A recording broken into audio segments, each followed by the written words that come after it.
Hello, this is Kelly. Today I'm really excited because we have a very distinguished speaker with us, a brilliant scholar, a prolific writer, a professor of classical studies at Boston University, and our chief academic advisor here at the American College of Greece. Join me welcoming Professor Loren J. Samons. Jay, it's an honor to have you with us. Welcome to the podcast. My honor. Thank you, Kelly. Well, in all my career of 30 plus years, one place I never thought I'd be was being interviewed on a shipping podcast. So this is truly an unusual and pleasant experience for me. Thank you for accepting my invitation. Happy to. Thank you so much indeed.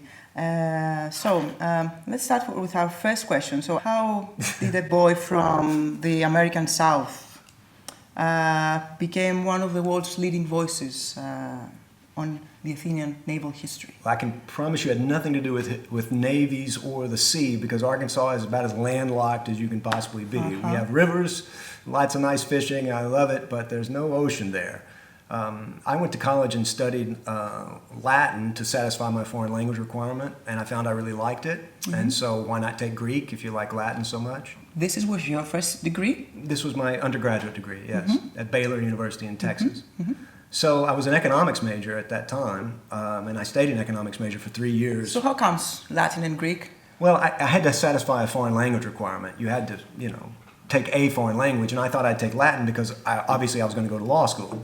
Mm-hmm. Law school, economics, Latin, that all sort of made sense. But I found out that I wasn't so keen on economics, and I liked Latin and ancient history courses better than I liked economics and pre-law sorts of courses. So my senior year, after I'd started taking Greek, I decided, I'm not going to law school. I'll go to graduate school and study ancient history and keep doing Greek and Latin. What made you change your mind? Look, it's nothing more than just a general attraction. I mean, ancient history is a romantic subject to study. It is for me anyway. And it was just infinitely more interesting than, intermediate microeconomics and price theory. And so the human element of it, I just couldn't get away from. It was nothing more than what I wanted to do.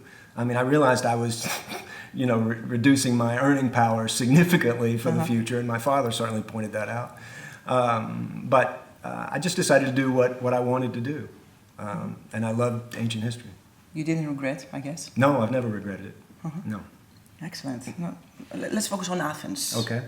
Why did Athens originally decided to become a naval force from a city-state to turn into a dominant sea power? Yeah. Well, the two subjects I've spent most of my career studying are imperialism and democracy in Athens in the 6th and 5th and 4th centuries BC. Mm-hmm. And those two things are obviously related to each other, imperialism and democracy. At least they are in the Athenian world. Maybe people don't see that connection so much in the modern world.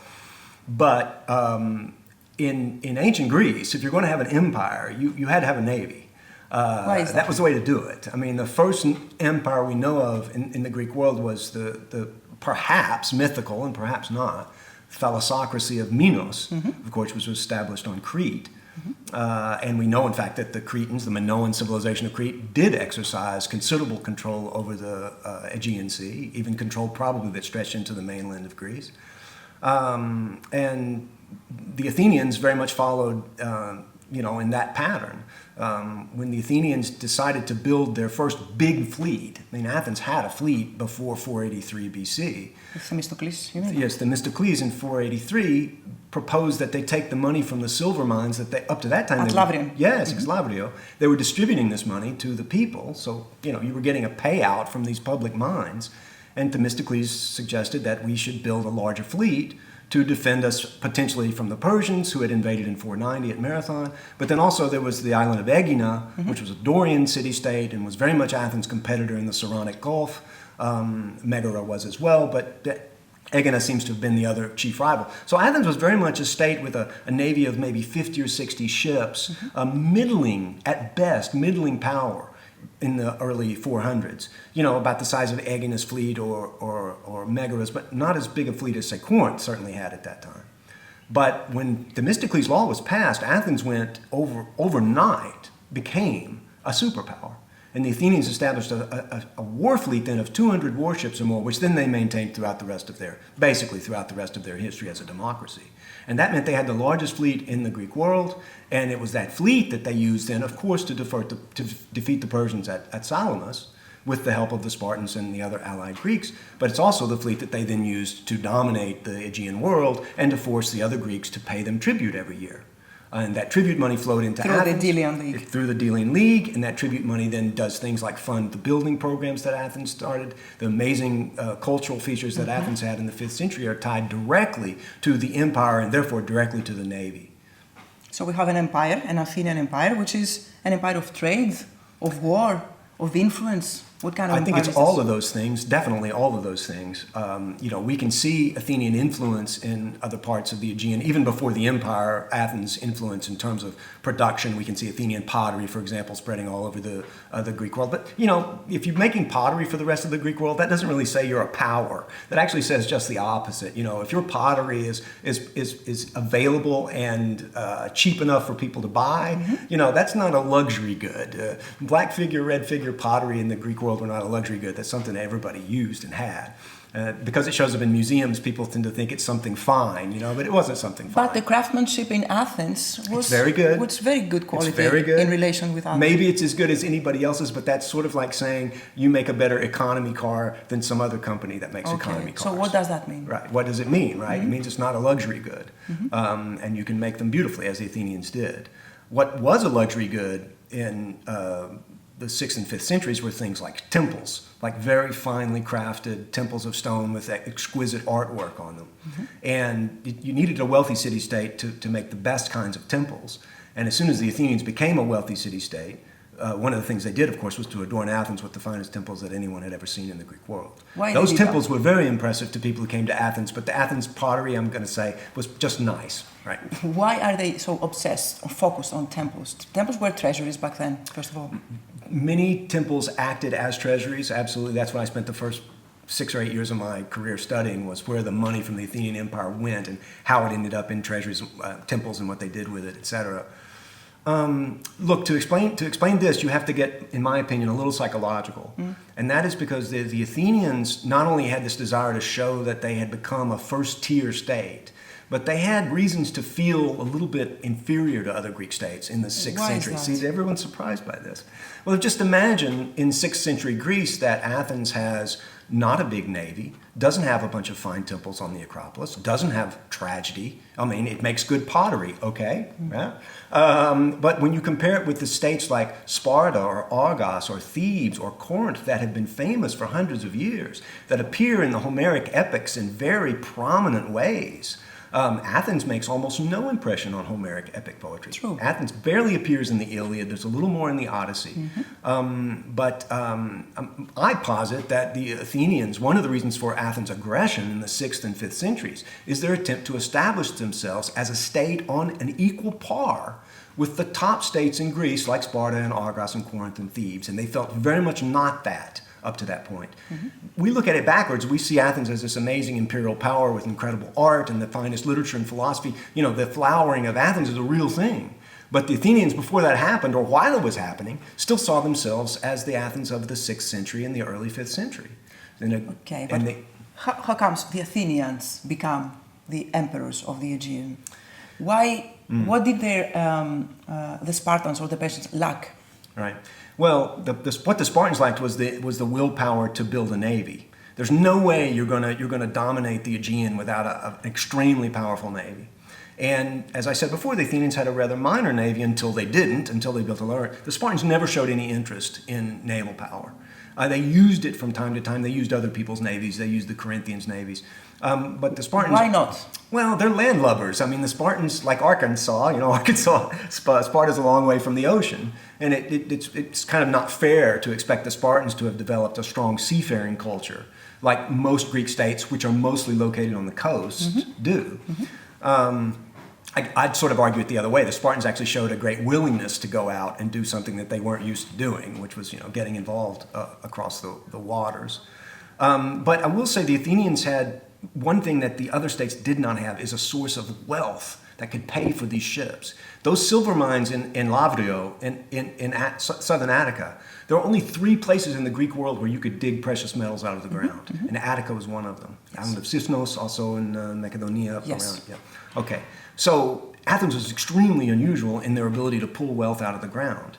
But it's the vote that we're going to use that wealth to build these ships. You see, this is a decision the Athenian people made, that we're going to give up this money that's coming to us, and we're going to use that money to build a fleet. They might have voted against that and said, we're not going to give up the money that's coming to us. And in fact, this is the last time the Athenians ever voted to give up money that was coming to them.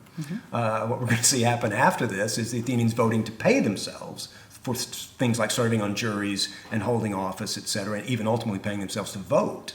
So it's a completely different vector of history that's happening when the Athenians vote to use that money for the fleet. So it's something in the Athenian people that said, we're going to do this, right? We're going to give up something, sacrifice something to make ourselves into this kind of power, which is defensive. We'll defend ourselves from Persia, but it can also be offensive.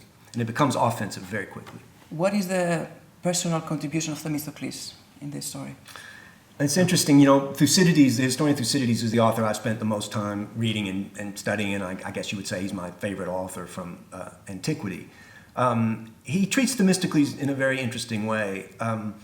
Themistocles, of course, ends his life as a Persian retainer. He's accused of treason. The Spartans and the Athenians chase him all over the Greek world because he's been accused of consorting, with the Persian great king. And then he ends up with the Persian great king and dies in Asia Minor. So in a way, his death sort of added credibility to the idea that, well, he must have been, collaborating with the Persians if he actually went to the Persians in the end. Of course, that's not necessarily how it needed to be. That might not be the case. But when he dies, Thucydides has a paragraph in which he tells us what was great about Themistocles, how much foresight he says. He was the best person at seeing what was coming down the line and of improvising a solution to problems at hand. And that defense of Themistocles is interesting for several reasons, but one is that you can feel that Thucydides is defending him against current people who think, this guy, he was a little sketchy, right? He ends up with the Persians. Maybe he really was a traitor. And Thucydides goes out of his way to make the positive case for Themistocles' foresight. He's the one that saw how this fleet was going to be useful for Athens. And what do you think? I think Thucydides is right about Themistocles. I also think Themistocles was probably a traitor. Yeah. What about the trireme? Okay. I think that it can be characterized as a marvel of design and coordination. What can modern shipping executives or practitioners learn from this type of leadership? That's a great question. I've never thought of it in those terms before. The trireme is a fantastic machine. And we really don't know when it was designed. Going back to Thucydides, he thinks the trireme was designed in the 7th or 8th centuries BC. Most scholars now put it much later than that, sometime in the 6th century BC. But the interesting thing about this ship... The trireme is an Athenian thing. It is an Athenian thing, but the Athenians didn't invent it. We don't know who invented it. Thucydides says the Corinthians invented it. Okay. Scholars today think it might have been some other Greek power or Phoenicians or maybe developments occurred on both sides. The ship was used by the Phoenicians and by the Greeks. Everybody in the 6th and 5th centuries BC who had a navy used triremes. These ships with 3 banks of oars, 170 rowers, 45 meters long or so, can make between 7 and 10 knots at top speed. But your question about what can we learn from this is really interesting because the trireme was built for one purpose. It's built to smash into other triremes. It's built to poke holes in other triremes and sink them. That's the only thing it's good for. You can't carry anything on it. It's not a cargo ship. In fact, if they wanted to even put a few horses on the trireme, they had to go in and redesign the interior of the trireme. But if you do that, not only does it not carry the horses well, because there's not enough room in it, you limit the number of rowers. But the Greeks had no horses, right? Well, they had horses. Certainly they had horses, absolutely. But you have fewer rowers. And fewer rowers means slower speed, and slower speed means problems. Because the key with trireme warfare is you have to be able to turn and accelerate quick acceleration, quick turns is the key. Maneuverability and speed are absolutely key. And they would take their sails off the triremes and put them on the shore when they were going to battle, because even that extra weight of a sail and the mast for a sail would slow the ship down. You also wanted to dry the ship out every night so that it's as light and floating as high as possible in the water. Make it as fast as it possibly can go. So the thing about the trireme is it is an amazing technology for sending that bronze ram into the side of another ship. But it basically has no other purpose. It's not seaworthy. I mean, you can't, triremes notoriously snake along next to the coast. They don't seek the open water. You need the coastline because the ship isn't that seaworthy, and also because you need to drag it up on shore every night to dry it out, which means you need to control the coastline as well as controlling the water. So you need an infantry working with the Navy. Right? So trireme warfare is extremely complicated. To get it right, you really need an infantry supporting it. And so, you know, but it held the field for a couple of hundred years. It was the thing you had to have. I mean, anybody that wanted a credible navy in the Eastern Mediterranean between, say, 600 BC and 400 BC had to have this thing. But in terms of providing a model, you know, I would say you've got to be willing to make a machine that'll only do one thing. Only one purpose. Yeah. One purpose versus. And what about teamwork on this trireme, in these treaties?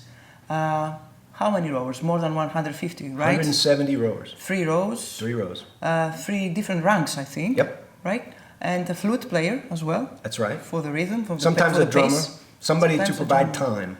What about coordination, cooperation? Tell us a few things about that. Well, a lot of this is little bits we glean from passages in Greek comedy or you know, later references, because we don't have the book we would like to have, which is sort of How to Run a Trireme by General Thucydides from the Peloponnese War, because he was a general as well as a historian.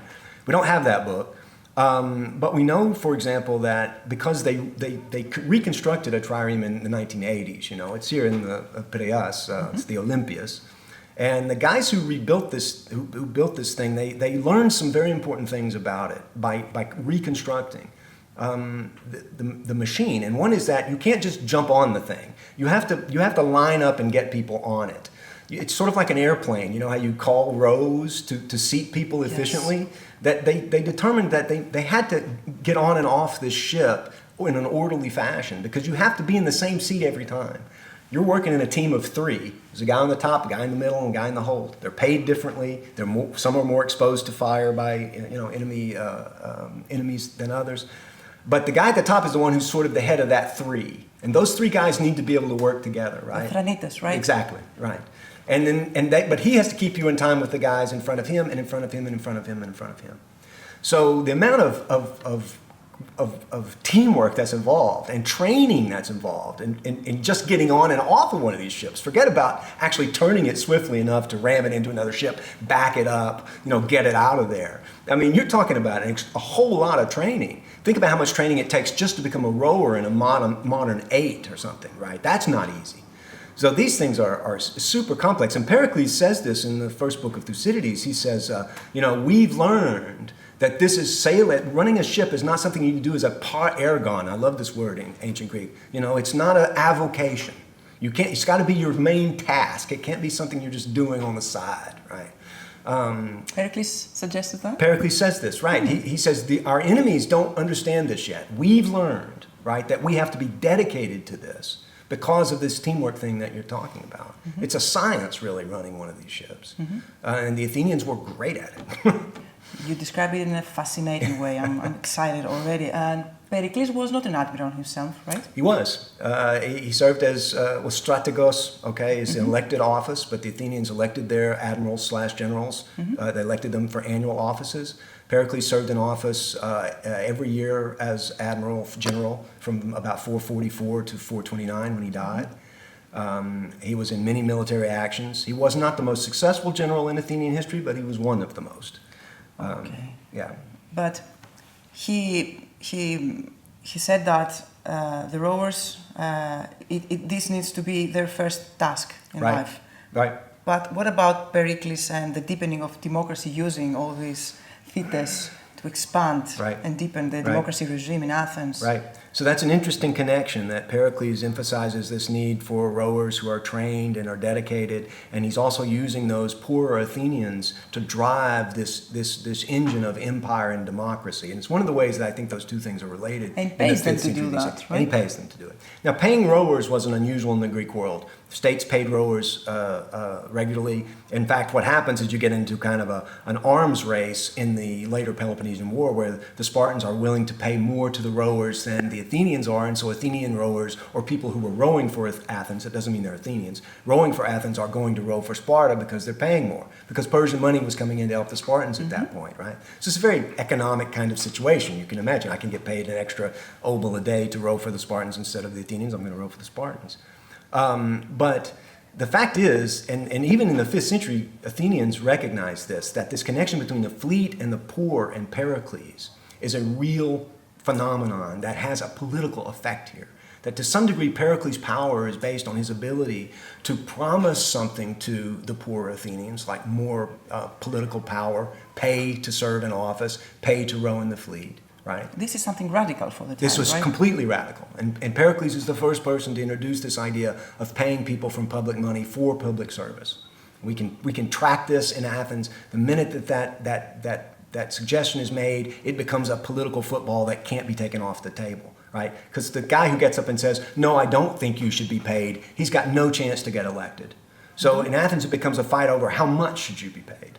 You know, how much do the poor deserve? How much more political power do they deserve? And that machine gets rolling, and it's continued to roll now for 2,500 years. But it gets started in Athens, and it gets started in part because of this navy and the close connection the Athenian navy had with the empire, with the money that was coming in, and with the way the democracy was handled. So those things are all interacting with each other in the 5th century and propelling each other. So naval shipping, in a way, influenced democracy, right? Without a doubt. One of the things I probably should have mentioned is that another effect of the Navy was it allowed the Athenians to protect shipping that was coming in from great distances. Commercial shipping. Commercial shipping. And one of Explain. so one of the weird things about early Athenian history, and I'm talking about around 600 BC now, is Athens already had interests in the Hellespont and the area around the Chersonese and the Troad, and was already competing with Lesbos for influence, Mytilene in particular. Who controlled the straits there? Well, we don't know. We know that, the Thracians had interests there, various Greeks had interests there, certainly Lesbos did, and the Athenians did. There were also certain tyrants there, Pittacus. So Athens gets involved really early in this competition for some influence and control in this place, of course, which has been of importance since the Trojan War, right? Since the late Bronze Age, people are trying to control shipping through that narrow passage because important stuff is coming out of the Black Sea. So they understand from very early this importance of the right of the innocent passage through narrow straits, right? Exactly, and the Athenians seem to have been ahead of the game in terms of southern Greeks. You think about how far the Hellespont is from Athens. What's Athens doing up there? And they didn't establish colonies up there either. That's another weird thing. The Athenians are competing. Yeah, well, I have my own theory about that. I don't know how far you want to go into it. Athens didn't colonize in the period of great colonization. What it did is expand. The Athenians expanded control over Attica to the point that they captured and brought in cities like Marathon, Elefsina, Salamis, the island of Salamis. This all becomes part of Athens. This was highly unusual. Other states were sending out colonies. Athens seems to be, synoikism is the term used in it. They're bringing the rest of Attica together into one political unit. But that was highly unusual. No other state did that. But they also have this interest way up in the Northeast Aegean, in the Hellespont, where they're trying to get some influence up there, seriously. And eventually, of course, they send tyrants up there. Miltiades, who was the general at Marathon, was tyrant of the Chersonese, as was his uncle. There's no question about it. He was a tyrant. He comes back to Athens. He gets tried for tyranny. He's acquitted, but he was manifestly guilty of it. The Athenians just didn't care. They wanted him to serve as general. They elect him general and send him to fight the Persians. Okay, right? But Athens' interest in the Hellespont, this early interest, shows how important that region was, and the grain coming out of the Black Sea and other things. And I bet timber coming from there too, was important for early Athens. So they had this commercial interest. And then, of course, they established this little route from the Hellespont right across the Aegean. So you go, Limnos, Imnos, Skiros, Charistos, Piraeus, right? So those islands that link Athens to the Hellespont were conquered by Miltiades when he was tyrant in the Chersonese, and then by his son Kimon when he was general early in the Athenian imperial period. The Athenians got their hands on those island spots. So these are strategic moves, Absolutely strategic moves. So Athenians are good traders or are just good enforcers of dominance? Yeah, I think they were good traders. Why? Are they good in negotiation? I can't answer that question. I would guess so. I mean, certainly the Athenians would have us believe they were good in negotiations. I mean, if you read their own literature. Being good in negotiation, I would say, is a Greek trait that the Athenians participated in. And they probably did it very well because they did other things well too. You're not going to drag me into this, Athens first mentality. I have very strong feelings in favor of the Spartans and many other Greeks too. But what we can see is that the Athenians were really good at looking at technologies and techniques like tribute, okay? The Persians had charged Greek states tribute. Every year, the Greek states had to pay tribute to the Persians. Well, when the Athenians took over, they just maintained that system. Tribute collection was something that the Athenians adopted from the Persians before them. What they also introduced were some new kinds of taxes. There's a tax floating around sometimes in the 5th century called the 20th. We really don't know what it was, but it was some kind of trade tax that the Athenians imposed on other states. So thus they created a trade system. They created a trade system, and they also encouraged the use of Athens as a center, a main trading post. And they did it so well that even though they charged other fees for using the port of Athens, that other states came and got very upset. Megara, for example, before the Peloponnesian War, the Megarians were told, you cannot use the ports of Athens and the ports of the Athenian Empire. This was going to shut them down. And so Athens had been very good at encouraging. I mean, I imagine Piraeus was just an unbelievable place in the 5th century. I mean, you want to get anything you wanted to get in the Near Eastern world, you could have gotten it there. And you would have seen traders from all over the Near Eastern world, all kinds of languages being spoken. I mean, it would have just been an unbelievable place. And we have descriptions of traders coming into Athens, coming into Greece, and trying to find a way to get into Athens without going into the port. Like running their ships aground in the middle of the night, at Kalamaki or wherever, a mile south, and we'll get in and we'll come in and we'll avoid paying these there were low fees. I mean, there was no fees by modern standards were very high. Pandemonium. But it was kind of pandemonium, but I think it would have been very exciting. So there are two pillars in maritime shipping in ancient Athens. The naval shipping and the commercial shipping as well. So two pillars equally. It's true, and we don't hear nearly as much about the commercial side of things, and that's mainly, I think, because the early historians like Thucydides and Herodotus are just not that interested in trade. We see it, sometimes, for example, there's a famous battle in the early Peloponnesian War where Phormio, the Athenian general, one of his ships uses a merchantman ship that's anchored to turn around so that he can then attack another ship. I mean, it's funny, you think, well, they must have encountered this kind of thing all the time. These merchantmen ships, these cargo ships must have been floating around all over the place. I'm sure they oftentimes played a role in some battle. Some poor guy ends up with his boat in the middle of a battle between the Corinthians, and the Athenians. He doesn't want to be there. But they must have happened a lot, but we have very few references to it. It's almost as if the historians thought, well, everybody knows about those merchant ships. Everybody's seen them. Everybody's ridden on one. We all know about the stuff. You go down the port, you see a jillion of them, but what's really exciting is these fast triremes, that not everybody has been on, and, maybe you've never seen a battle before. So we get much more information about those things. Okay. But, the fact of the incredible shipping environment that the Athenian Empire created was that you could get anything from the Near Eastern world in Athens and in a lot of places in Greece. Jay, any female admirals except for Artemisia? None that I know of. Just her? Just her. Very competent though, right? She was great, yeah. She was smart and a good general. And yeah. You've written about two important iconic leaders, Kimon and Pericles, of course. Kimon is patient, he's alliance-oriented. Pericles is more driven, decision-maker, more bold, radical. What do you think that modern shipping executives could learn from those two different leadership styles? I'm the last person in the world to give advice to shipping executives. I should be asking them for advice about how to run universities.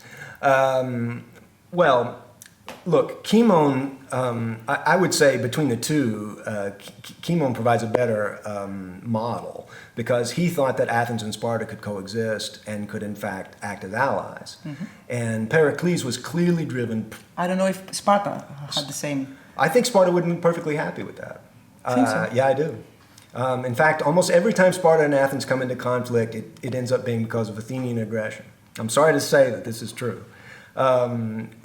Pericles' idea was that for Athens to become great in the eyes of history, we're going to have to diminish Sparta.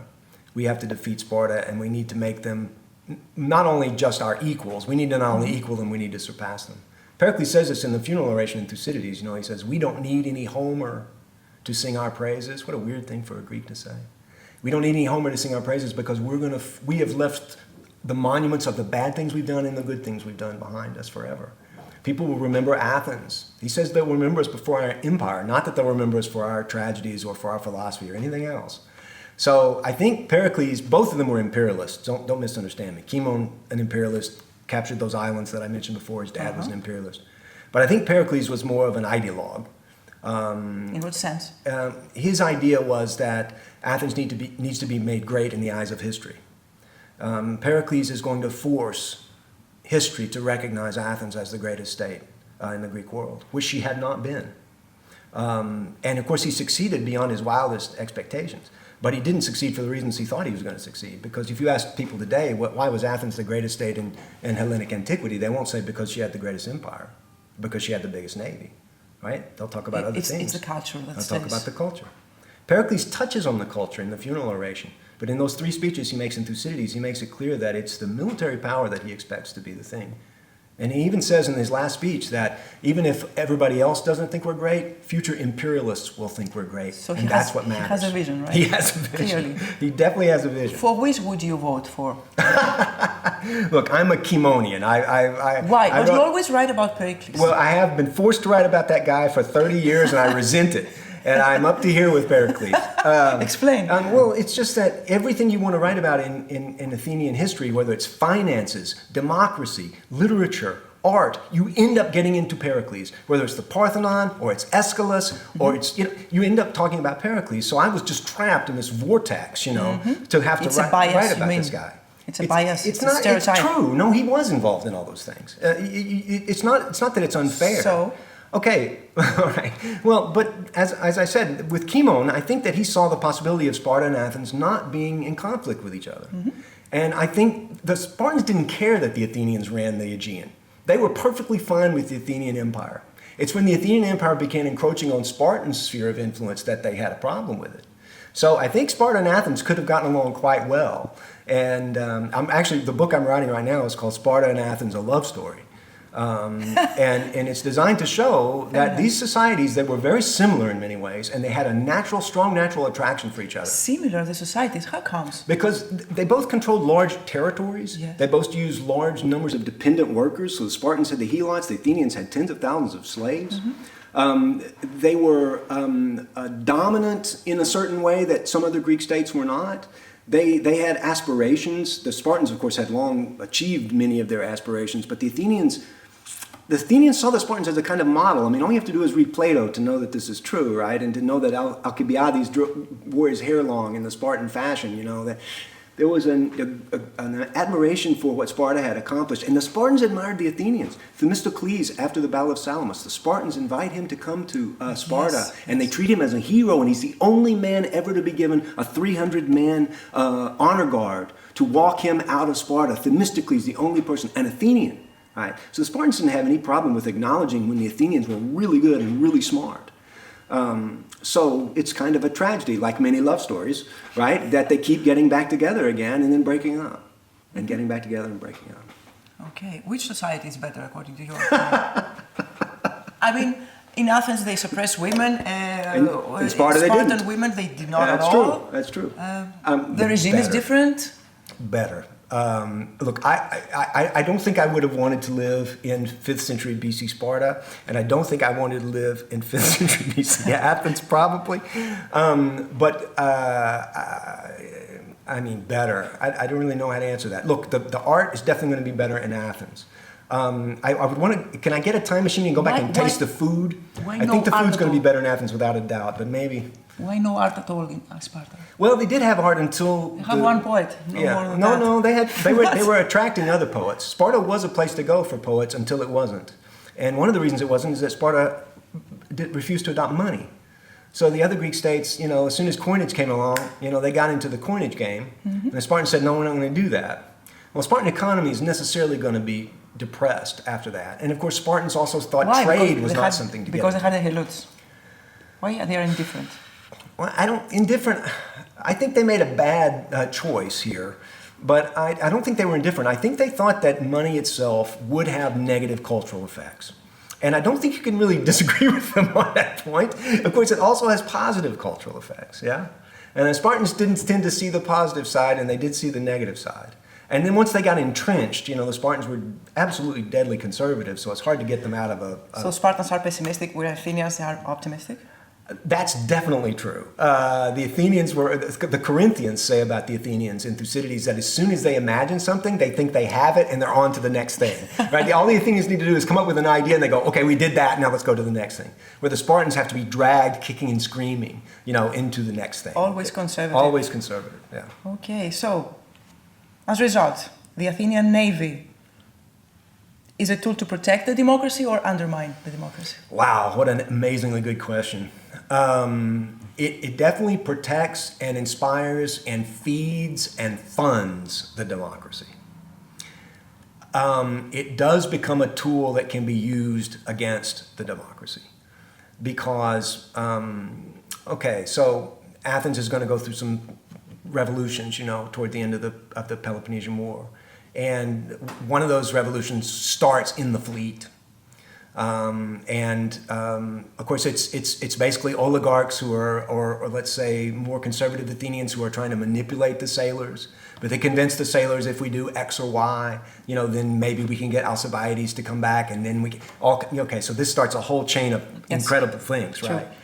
But I'd have to say that overall, the fleet is more of a protector, and it's an engine that pushes democracy. You have to start with the premise that democracy is a good thing and maybe the best form of government possible. I don't personally believe it's the best form of government possible. I think that maybe human beings will come up with another form of government someday. Why, Jay? What's wrong with democracy? That's the title of one of my books. I know. Well, I think that demonstrably it tends to generate a value system. And that value system ends up at war with other value systems. In what sense and how? Democracy becomes a thing itself that can't be questioned, so that you start questioning things based on how democratic they are. Even democracy, you start evaluating on how democratic it is. Or you look at government processes and say, well, this is more democratic than that, and therefore the more democratic is the better. But I put it to you that the ancient Athenians didn't even think of it that way. They knew that this egalitarian idea, this democratic idea, which exists all over the Greek world, is actually in conflict with another very important idea, which is a meritocratic or aristocratic idea, which is saying, you know what, we are all equal as citizens in some ways, and we're all not equal in other ways. And we have to recognize that these two things are the things that are driving Greek culture. I very much don't buy into the idea that democracy is the reason Greek culture was so amazing, because in fact, Greek culture sprouted all over the Greek world. Those great Ionian scientists of the 6th century, they didn't come from Athens. Very few of the great philosophers came from Athens, right? Plato and Socrates, right? Aristotle, not from Athens. Lots of others, not from Athens. So you've got something else going on that's mainly a Greek phenomenon, and I think it mainly rests on these two things: the idea that we are equal in very important ways, and we're very unequal in also very important ways. Mm-hmm. So democratic ideals declined over time. Do you see any parallels with modern maritime empires? Any analogies? I think there's some analogies. One is that democracies tend to overspend. And the Athenians, of course, spent every dime they had, plus in the Peloponnesian War, they borrowed money from their gods. They never paid the gods back. And this overspending thing, I've suggested before that if you track democratic processes with debt in the world, you'll see that they track at an almost one-to-one, that democratic states tend to be in debt. Debt and democracy seem to run together. So this is just a lesson from history that I take as a fact of what do we do with it, okay? I think that there's also a tendency to see the next election as the time we're going to solve our problems. That democracy tends to encourage... It's a way out, you mean? Exactly. It's a way to think, well, we're not the problem. Those guys running the show are now. And as soon as we vote them out and get the other guys in, it's them. It's them. It's going to get better. It's not us. And this tendency to push responsibility onto the elected officials instead of onto the electorate, I think that democracy is not very good at analyzing itself. The Athenians were, I will say that. They could laugh at themselves. Aristophanes, right, the great comic poet, many of his plays are about mistakes that the Athenians themselves are making. And the Athenians were able to laugh at themselves and say, yeah, he's kind of right about that. We did sort of do that. It needs courage to do that. Right? Yes, it needs courage. And it needs the people's willingness to look at themselves. I think modern democracies are much, much worse at this than ancient Athens was. We've lost much of the ability to analyze ourselves honestly, to see our own because faults. it's a representative system. That's the reason. I think that's part of it. I also think that Athens was always prevented from going so far in this direction because they had a set of values that were higher than democracy. And when you stood for office in Athens, you had to answer questions in front of your neighbors. Do you take care of your parents? Do you worship the gods? And where are the temples that you worship them at? Did you serve in the military and pay your taxes? So those three questions are proving what the Athenians thought were valuable as a citizen. It's not where did you go to school, what company do you work for, how much money do you have. And they had a dual identity, right? Oplitis, politis, right? Absolutely, yes. Your responsibility to serve.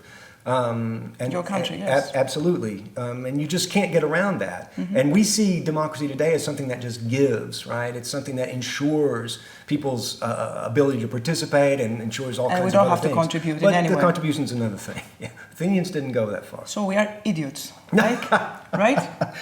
Private citizen, is this what the word is? This is the essence of this word, right? Yes. Idiotis, eh? Yeah, private citizen.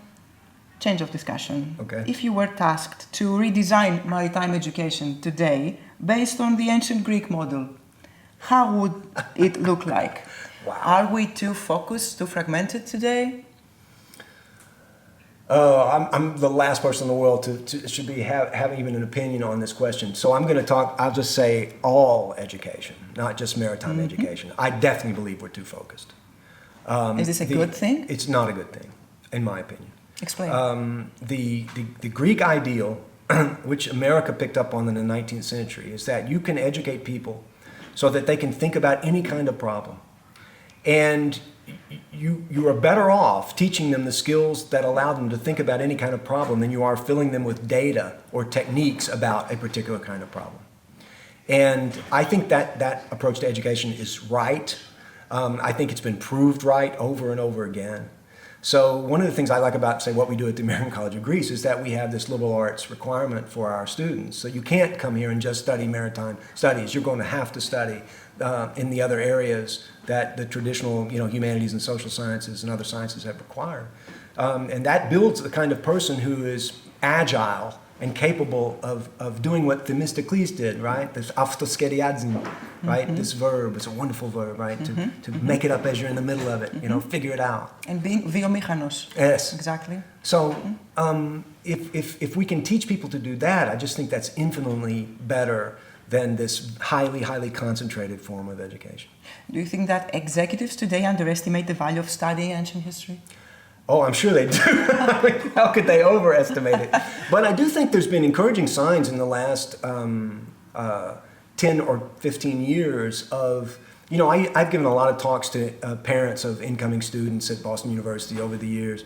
And I noticed a trend of parents coming up to me, people who were in very high up in their businesses saying, I need people who can think. I need people who can write.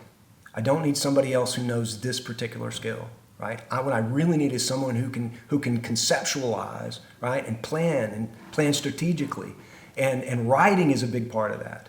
So I do think there's been a recognition in the business world over the last decade or more that business world is filled with people who have a lot of technical skill, but the ability to those sort of soft skills, right, to lead, to think, to walk into a room and read that room. And those are things that you learn from reading things like Homer. Yes, to empathize with others, etc. Yes, yeah. Interesting and useful, of course. I have a question from two questions actually from two students of mine. Okay. If I may, from this introduction to shipping course Of that course. I this summer. The first comes from Mohammed. He comes from, I think, from Lebanon. And he's asking, which is the most valuable thing you see in someone? Character. After that, I'd probably say sense of humor. But it's basically when you look into someone's eyes and you think to yourself, is this someone that I can believe or not? And that's also dangerous, of course. It's why... Why you say that? Well, it's because leaders who really believe what they're saying are the most powerful and the most dangerous people in the world. Because they're really convinced of what they say. Pericles was one of those people. This is what Thucydides says. It wasn't that he was making it up. He wasn't lying.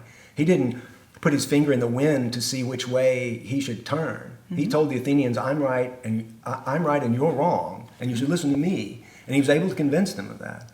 And of course, he led them into this war with Sparta, which I think was a big mistake. But people like that are extremely powerful, and they're also dangerous. I want your opinion about Alcibiades, please. Do you like him? I can't believe I do like him, of course, as a figure. But why hasn't there been a miniseries, a Netflix miniseries about this guy? 3 movies about him. His life is absolutely incredible. He's the only figure after Pericles who has this magnetic, and he has more of it. He has more of it. He has more of it. He convinced every single political faction in Athens to support him. Everyone. Every oligarchic faction, every democratic faction, every moderate faction. He was the most attractive man. He was the attractive men, attractive women. He was someone the like of which had just not been seen. And yet, he didn't have the character thing. I don't think he believed everything he said. It's clear he didn't. We can track his career. We can see he's lying most of the time.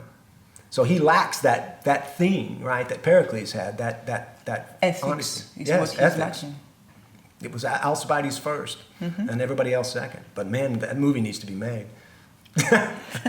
Thank you. And the second comes from Max. Max comes from New York, and he's asking, which is the craziest thing you've learned during your studies? Oh, the craziest thing. Wow, something absurd, maybe? Really, really hard question to answer. Well, I mean, there's a whole lot of things, but one thing that in the last 10 years that has struck me is that when the Greeks arrive in the Balkans, it looks like they came in very late and powerfully. And so when those shaft graves were dug at Mycenae in, say, 1600 to 1500 BC. It looks like those people, they just showed up. And they seem to have come in as a rather small group, probably with chariots and composite bows. They probably came by boat, interestingly enough. And within... Where from? Yeah, that's the question. The north, almost certainly, but where in the north, we don't know. But by 150 years later, they had taken over at Knossos. The Minoan civilization ends up controlled by these characters from the mainland, whereas Knossos and Crete had been controlling the mainland, or at least influencing the mainland before. So that idea, when I started studying Greek history, the idea that this Mycenaean civilization had developed over time, and maybe the Proto-Greek speakers showed up around 2800 BC or 2200 BC or 2000 BC. And it keeps getting later and later and later. And now it's looking more and more like it's 1700, 1600 BC. So let me put it this way. Civilizations collapse, and things change really quickly. And you go for a world where the Cretans are in charge of the Aegean pretty much, and you go 150 years on, and they're in a backwater. And it's these people that weren't even around before. And they're going to set the stage for 1,000 years of Greek history and culture. Yeah? And then what happens at the end of the Bronze Age, 1200 BC, collapse, right? The Hittite Empire collapses. Mesopotamian Empire collapses. All those Mycenaean powers collapse. Dark Ages. They're all abandoned. Almost all of them are abandoned. Lost. What happened? That's a whole other podcast. Do you have any theory about that? We have a pretty good idea what happened. And then share with us, please. It has to do, of course, with what the Egyptians called the Sea Peoples, because the Egyptians were the only one of the great Bronze Age civilizations that didn't collapse. But they almost did. But the Egyptians, very, very kindly of them, left us pictures of these guys who invaded. And they tell us who their names are. And some of their names are things like Ekwesh and Danuna. That sounds a lot like Akaiwoi and Danaoi. It sounds like Greeks. And there's the Peliset, the Philistines, and the Tertia, probably Greek types, right? The Greek types, northeastern Mediterranean, eastern Mediterranean types. And it seems that somebody figured out that the way, this is a historian named Robert Drew's hypothesis, that they figured out how to defeat these chariot armies because all these armies were based on chariotry. And it turns out the way to defeat chariotry is with javelins, with infantrymen, fast-running infantrymen, swift-footed Achilles. And the ability to throw a javelin against a chariot-driving horse is very effective.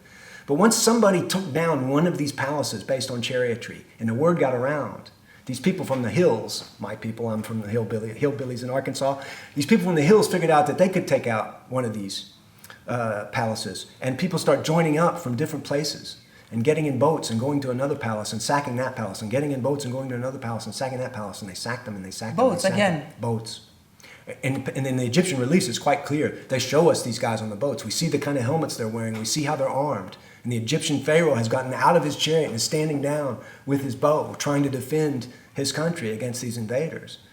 But that wave of collapse, it ended a system where, people were trading all over the Near Eastern world and interacting with each other, writing letters to each other. The Hittite king is writing the Egyptian pharaoh saying, send me a daughter so that I can, or send me a son, we need to exchange. We're going to have marriage alliances, then we're going to go to war, then we're going to have another marriage alliances. This is going on, and then it's gone, right? And the Greek world, which was very much part of that, lapses into illiteracy. And for 400 years, we have no writing, right? And we have Homer.